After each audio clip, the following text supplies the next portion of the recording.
Launching a new device to the media means access, exclusivity, glitz, and glamour.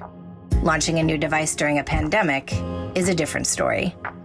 Briefing journalists on the Samsung Galaxy Note20 required a unique approach.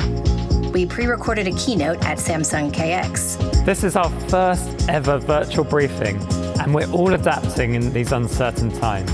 Before broadcasting 14 sessions over 2 days. Hello everybody and welcome. Thank you for joining us this afternoon. From a bespoke studio in London. Here is a first look at the Galaxy Note20 family.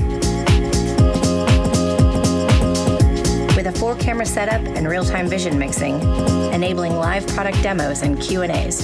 I am here live in the studio to show you guys some of the amazing new features on our Note20 series. I can already see you're firing all your comments into the chat. Keep them coming. We'll try and answer as many questions as possible throughout this live demonstration. Our virtual event wowed the press, making it Samsung's most briefed product to date.